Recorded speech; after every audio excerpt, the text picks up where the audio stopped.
యోగాతోనే సంపూర్ణ ఆరోగ్యం సాధ్యమవుతుందన్నారు బాపట్ల జిల్లా కలెక్టర్ వెంకటమురళి. ప్రతి ఒక్కరూ యోగాను జీవితంలో భాగం చేసుకోవాలని పిలుపునిచ్చారు.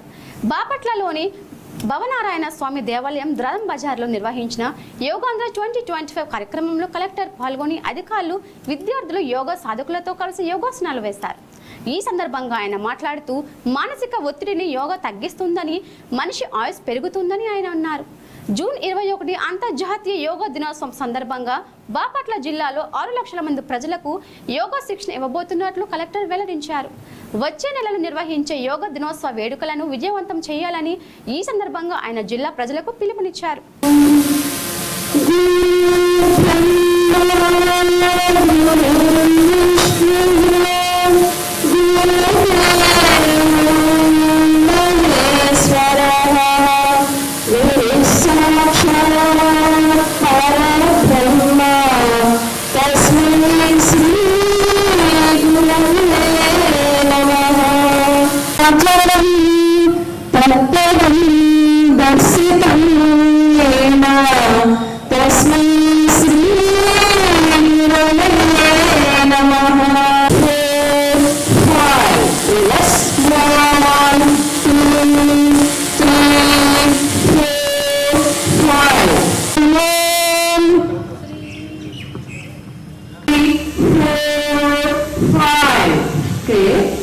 Just turn hand first right side. 1, 2, 2. 1, 2, 3, 4, 5. ప్రతి వెళ్ళేటప్పుడు చివరి భుజాలను తాకించే ప్రయత్నం చేయండి. 3,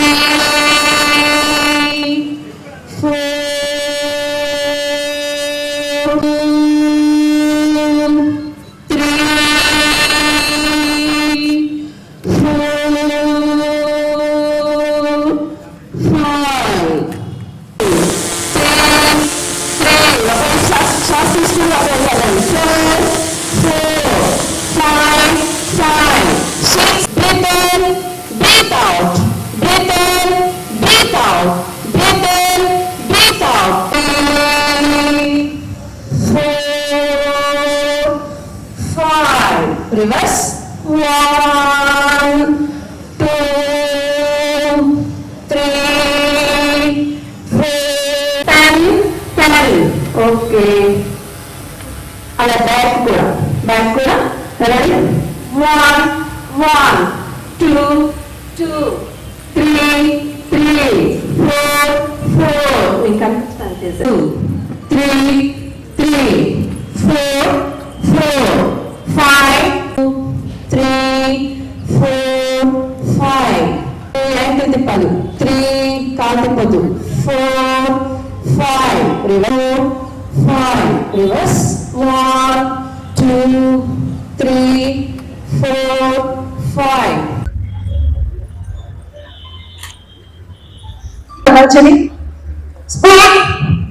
చూడండి ఇలా కూర్చున్నారు.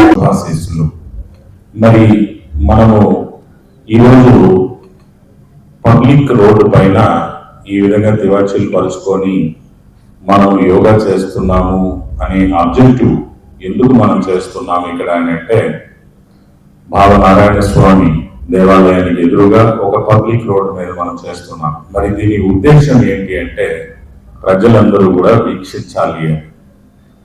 మరి వీక్షించడం వల్ల మనకు వచ్చినటువంటి లాభం ఏంటి అంటే, మరి ప్రజల్లో ఒక రకమైన ఆలోచన కలగాలి. జిల్లా కలెక్టర్, జిల్లా అధికారులు, యోగా సాధకులు, గురువులు, విద్యార్థులు, జిల్లాధికారులు అందరూ వచ్చి వందల సంఖ్యలో పొద్దున్నే మరి ఎందుకు ఇది చేస్తున్నారు అనే ఒక జిజ్ఞాస, ఒక ఆలోచన వాళ్ళల్లో కలగాలి. మరి వాళ్ళలో ఆ ఆలోచన, జిజ్ఞాస కలగడం వల్ల ఏంటి మన ఉద్దేశం అంటే, ఓహో ఇందులో ఏదో ప్రయోజనం ఉంది, మరి అందువల్లనే ఒక ప్రభుత్వ కార్యక్రమం లాగా దీన్ని చేస్తున్నారు, ఎంతో ప్రయోజనం లేని మరి ఇంతమంది ఇంత బిజీ లైఫ్ లో ఉండి రోడ్డు మీద తివాచీలు పరుచుకొని ఎందుకు చేసుకుంటారు, ఆ ప్రయోజనం ఏదో ఉంది అనేటువంటి మరొక ఆలోచన వాళ్ళల్లో మొలకెత్తాలి అని ప్రజల్లో. మరి ఆలోచన నాట్ ఓన్లీ బాపట్లలో ఉన్నటువంటి వీక్షిస్తున్న వాళ్ళకే కాకుండా మీడియా ద్వారా జిల్లా అంతటికి కూడా కలగాలని. మరి జిల్లా అంతటికి అలాంటి ఆలోచన కలిగితే ఏంటి లాభం అంటే, ఓహో ఈ ఆరోగ్య రహస్యాల్ని, ఈ ఆయుష్ రహస్యాల్ని మనం కూడా పుచ్చుకొని మన దైనందిన జీవితంలో దీన్ని మనం చేస్తూ సాధన చేస్తూ మన శారీరక మానసిక ఆరోగ్యాన్ని, తద్వారా కుటుంబ, తద్వారా ఊరు వాడ జిల్లా రాష్ట్ర దేశ ఆరోగ్యాన్ని మనం పెంపొందించుకోవచ్చు అనేటువంటి ఈ సాధనని ఒక అలవాటుగా ప్రజలు మార్చుకోవాలి. ఇది మన ఉద్దేశం. మనం ఇక్కడ ఈ రోజు యోగా సాధన బహిరంగ ప్రదేశంలో కూర్చొని మనందరం కూడా చేయడం. మరి ఈ ఆలోచన మనకి కలిగించింది ఎవరు అంటే రాష్ట్ర ప్రభుత్వం, కేంద్ర ప్రభుత్వం. మరి 2014 సంవత్సరంలో మన దేశంలో పుట్టినటువంటి ఈ యోగా వేల సంవత్సరాల క్రితం పతంజలి మహర్షి వారు ఈ యోగా క్రియని, యోగా సాధనని కనిపెట్టి జన బాహుల్యంలోకి తీసుకొని వచ్చి మరి జనాలందరికీ కూడా దీన్ని అలవాటు చేసి భారతదేశానికి తనదైన తన సొంత ఒక ప్రక్రియని ఆయన ప్రసాదించారు. దాన్ని యోగా సాధకులు, యోగా గురువులు ఒక పరంపరగా కొనసాగిస్తూ వేల సంవత్సరాల నుంచి దీన్ని మనం కొనసాగిస్తూ వస్తున్నాం మన యొక్క లైఫ్ లో ఒక భాగంగా. మరి దీన్ని మన దేశానికి మాత్రమే పరిమితమైన దీన్ని 2014 సంవత్సరంలో మన ప్రధాని నరేంద్ర మోడీ గారు ప్రపంచానికి కూడా పరిచయించాలనే ఉద్దేశంతో ఐక్యరాజ్య సమితి వారికి నివేదించి దీని యొక్క అంతర్జాతీయ యోగా దినోత్సవంగా ఒక రోజుని నిర్ణయించి ప్రపంచానికి దీన్ని పరిచయం చేస్తే బాగుంటుంది అనే ప్రపోజల్ ఇచ్చినప్పుడు ఐక్యరాజ్య సమితి వారు దాన్ని యాక్సెప్ట్ చేసి మరి జూన్ 21 అనే దాన్ని ప్రతి సంవత్సరం అంతర్జాతీయ యోగా దినంగా IDYగా ప్రవచించడం జరిగింది, నిర్ధారించడం జరిగింది. మరి ఆ విధంగా మనం 2014 నుంచి అంతర్జాతీయ యోగా దినోత్సవంగా జూన్ 21ని జరుపుకుంటూ ఉన్నాం. మరి 2017 సంవత్సరంలో గుజరాత్ రాష్ట్రంలో 1,53,000 మందితోటి గిన్నిస్ రికార్డు ఎక్కినటువంటి అతిపెద్ద మాస్ యోగాని నిర్వహించడం జరిగింది.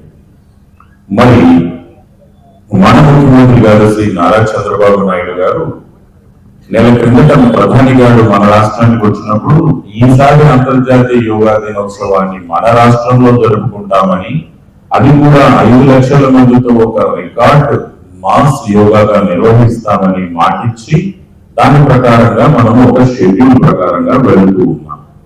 మరి విశాఖపట్నంలో అంతర్జాతీయ యోగా దినోత్సవాన్ని జూన్ 21న మన రాష్ట్ర ముఖ్యమంత్రి గారు, మన ప్రధానమంత్రి గారు 5 లక్షల మంది సమక్షంలో మనం జరుపుకోవడం జరుగుతుంది. మరి దాంట్లో భాగంగానే మనము మే 21న మన ఇన్ఛార్జ్ మంత్రివర్యులు మరియు మన రెవెన్యూ మినిస్టర్ గారు, మన ఎనర్జీ మినిస్టర్ గారు, మన ప్రజాప్రతినిధులందరి సమక్షంలో మనం ఒక మినీ ప్రోగ్రామ్ ని కూడా పోలీస్ పరేడ్ గ్రౌండ్ లో జరుపుకున్నాం. మళ్ళీ 2వ రోజు ఈ రోజు భావనారాయణ స్వామి గారి ప్రాంగణంలో వారి ఎదురుగా కూడా మనం ఇక్కడ బాపట్ల పట్టణంలో జరుపుకుంటున్నాం. దీని తర్వాత మళ్ళీ పట్టిపోరులో ఉంది, సూర్యలంక బీచ్ లో ఉంది, రామాపురం బీచ్ లో ఉంది, బాపట్ల సూర్యలంక నగర వనాలలో కూడా మనము టూరిస్ట్ ప్లేసెస్ లో కూడా ఈ రాబోయే రోజుల్లో 2 వారాలలో జరుపుకుంటాం. మన ఫైనల్ ప్రోగ్రామ్ జూన్ 21న శ్రీలంక మరియు రామాపురం బీచ్ లో వేలాది మందితో ఫైనల్ ప్రోగ్రామ్ ని కూడా మనం జరుపుకుంటాం. మరి ఇవాళ ముఖ్య ఉద్దేశం ప్రజలందరికీ ఆలోచన రేకెత్తాలి, యోగా చేయాలి అనేది. మరి యోగా చేయడం వల్ల మరి ఇప్పుడు మీరు ఒక 20 నిమిషాలు యోగా చేసినప్పుడే మీరు అందరూ గమనించుంటారు, మరి చాలా రిలాక్సింగ్ గా అనిపిస్తుంది, మానసికంగా కూడా శారీరకంగా కూడా. మరి దీన్ని మనం ప్రతిరోజు అనుభవించినట్టయితే అది మన ఆరోగ్యాన్ని బాగు చేయడమే కాకుండా మానసికంగా మనల్ని సమర్థులుగా కూడా మారుస్తుంది.